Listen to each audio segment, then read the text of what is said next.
महादेव मैं हूँ बैरागी भोले तेरी वजह से हूँ मैं प्रेमी हूँ मैं पापी हूँ मैं माल पी के मजे में हूँ मैं नशे में हूँ इतना ज्यादा कि बुरे कर्म भी ठीक लगे। धन दौलत मैंने जो भी कमाया वो सब मुझको भीख लगे। कभी निर्दयी तो कभी दयावान कभी हूँ डरा तो कभी भयावह मैं मदिरापान का आदि हूँ खुद से खुद में बर्बादी हूँ। मेरे कभी विचार शैतानों से और कभी विचार है साधु के। कभी कभी मन शांति रहता कभी कभी बेकाबू है। श्रद्धा और सद्भाव रहे तो हो जाता हूँ पावन मैं पर भोग विलास और मदिरापान से बन जाता हूँ रावण मैं। मांस पके जब करेगा हम राक्षस बनकर खाएं उसे पर बेकसूर किसी पशु की हत्या कभी कभी ना भाए मुझे।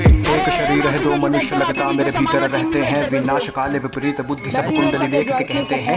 एक तो है सीधा बड़ा और दूसरा बहुत ही पापी है। मेरी हरकतों से बस पता चले कब कौन सा मुझ पर हावी है। मैं जानू ना कुछ भी अब तो ये कलेश जो मुझ पर आया है ये उपज है मेरे दिमाग की या किसी भूत प्रेत का साया है। कोई ऊर्जा है नकारात्मक सी महसूस करूं मैं आसपास में। समझ में जीवन ना आए तो देखता हूँ मैं आसमान में। विचार को अपने शुद्ध करूं बदलाव भी होते कर्मों से। अब दुनियादारी से नाता तोड़ के आया भोले शरणों में। अस्तित्व मनुष्य का छोटा कितना सोच के मैं ये कांप दिया। फिर आंखें मूंद कर ध्यान किया ब्रह्मांड को मैंने नाप दिया। दिमाग में ज्ञान संसार का ना पर बुद्धि को एकांत करा। मैं पढ़ता गया मैंने बुद्धि में ब्रह्मांड भरा। मैं शून्य बना मैं शांत बना डी वॉइस मैं देवांश बना। मैं लिखता गया अब कोई लगाम विचार पे ना विचार कोई नकारात्मक सा अब पड़ता ना मन पर भारी। अब बात करे सन्नाटे मुझसे मेरी ही बनकर वाणी। मैं पृथ्वी हूँ मैं अंबर हूँ मैं पंच तत्व का हूँ ज्ञानी। मैं अग्नि हूँ मैं वायु हूँ मैं सब जानू अंतर्यामी। खुली हुई मैं किताब सा हूँ मनगढ़ंत कहानी बनाता नहीं। मैं प्रलय हूँ मैं अभिशाप सा हूँ गर बरस पड़ूं तो ठिकाना नहीं। मैं नदियों के सैलाब सा हूँ उफान करूँ तो किनारा नहीं। मैं पढ़ तो लेता दिमाग भी हूँ कभी आंखों से आंखें मिलाना नहीं।